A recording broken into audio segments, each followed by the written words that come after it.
Hello, this is JP Moery. Welcome to the Push to Pass podcast. Hey folks, got a special episode today.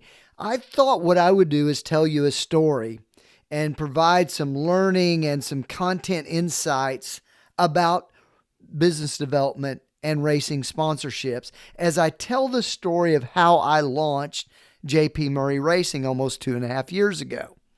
Before we get started, I'm going to give you a little bit of background on how I got here because I think that context actually helps explain the methodology and the process that I use now. So for 3 decades, I was an association executive. I worked with associations like the U.S. Chamber of Commerce, the American Trucking Associations. I helped manage those organizations. I helped with sponsorship, with membership development. I was in many ways a marketer and a salesperson. Those were my primary roles, if you will. Then I decided to launch my own business, the Moery Company. So for over 10 years, I specialize in selling sponsorships and memberships for trade associations. So think of us as an outsourced sales team for annual conventions and conferences, things like that. And during that time, I had the blessing and good fortune of connecting with IndyCar champion Jimmy Vasser and entrepreneur James Sully Sullivan. They really gave me the opportunity to get started in racing, but not from a business perspective. They asked me to be a sponsor of their IndyCar entry, the number 18 Dale Coyne with Vasser Sullivan Racing entry, piloted by Sebastian Bourdais, the multi-time IndyCar champion. So I became a sponsor myself. Here's what I learned from that. It was fantastic. I saw the value in sponsorship first and foremost. I had growth efforts in terms of my brand. We were at the largest sporting event on the planet, and my brand was on a car that was running up front. It made us look like a much bigger company. I had opportunities for hosting my key clients. In a way, it was an incentive and a motivational tool for my staff members because I could bring them to races.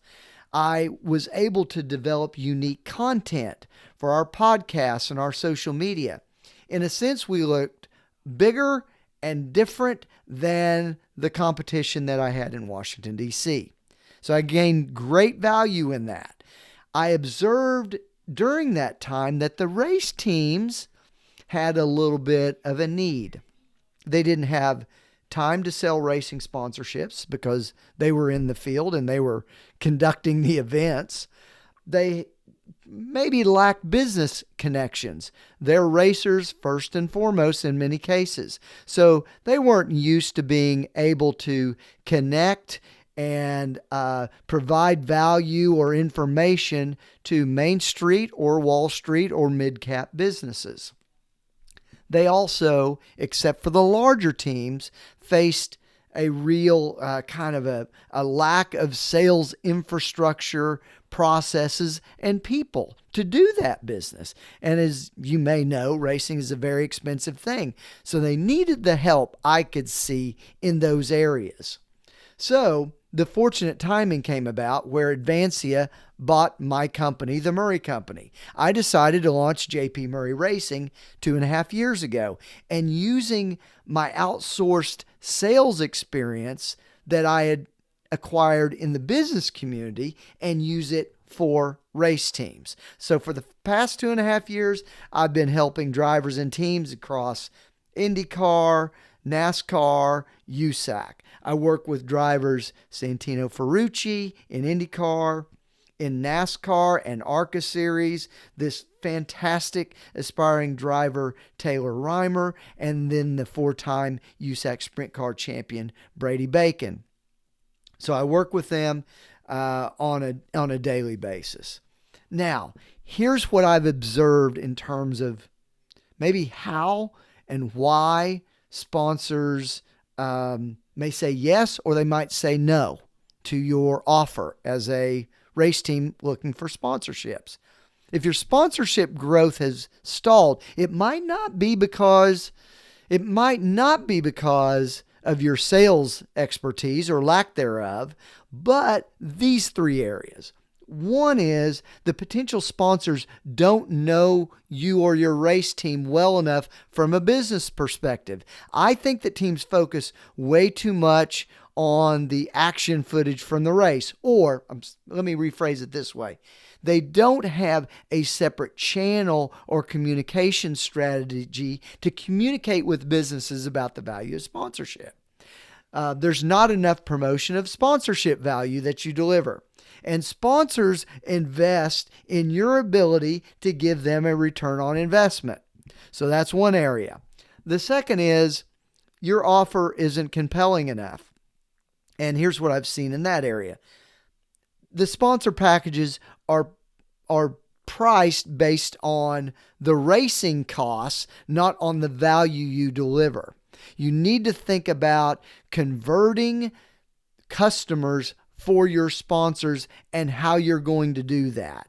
And then structure the pricing of what value you have to offer based on that rather than how much it costs you to field a race car every week or during the season. So we've got a little bit of a challenge in terms of, or a gap regarding our return on investment and how we price sponsorships.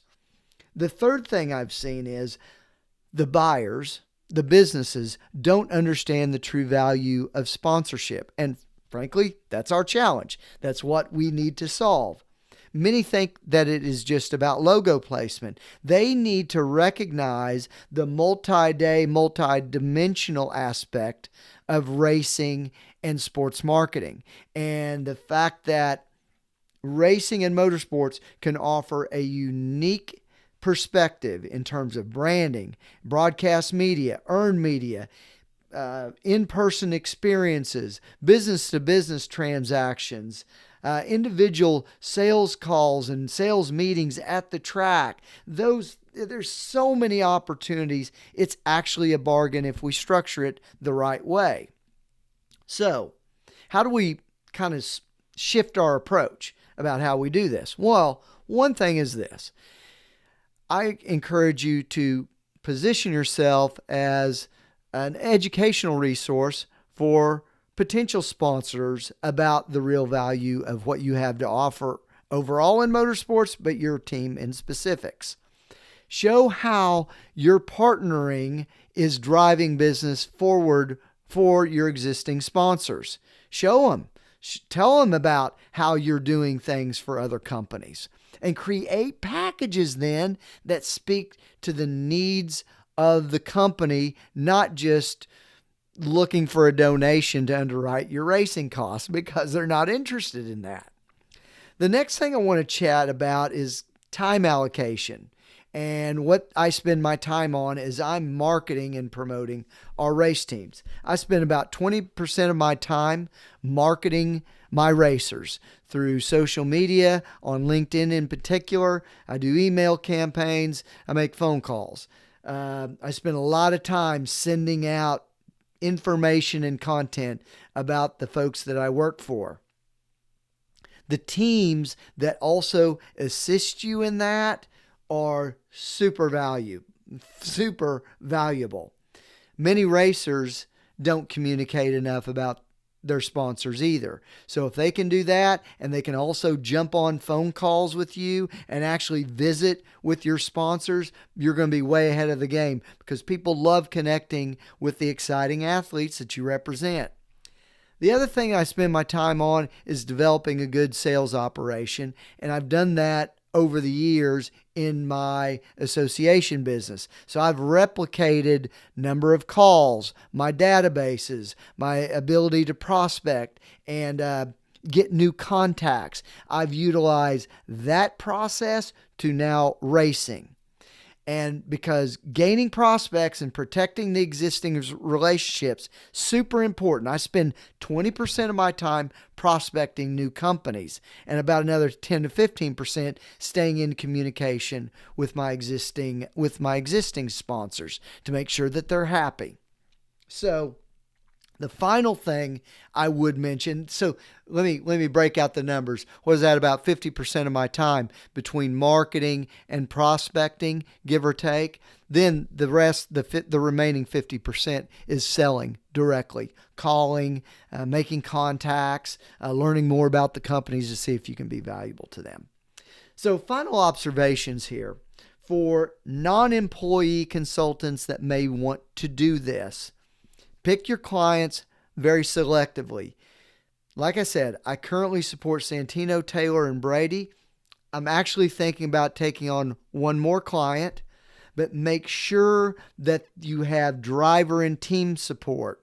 Will they get on calls with you? Will the team provide marketing materials? Do they provide you leads that they may think of, or they try to keep them to themselves? Those are kind of the things and the values that I think are really important, and you want to find a team that can help you and support you, because in some ways they're doing the hard work in racing and you're doing the hard work in marketing and selling on their behalf. So I hope these tips and tools are helpful. I hope the story helps give you context of how I got there, and if I can ever help you on racing sponsorship questions, give me a call. Hey folks, I hope you enjoyed this episode. I'd love to connect with you on LinkedIn. Definitely listen to my podcast and share it. Hey, and if you like the videos on YouTube, I do some kind of content on a daily basis or very close to it. I'd love for you to share that with other people. On behalf of all my clients and JP Moery Racing, I can't wait till we speak next week on the Push to Pass podcast. Bye-bye, everybody.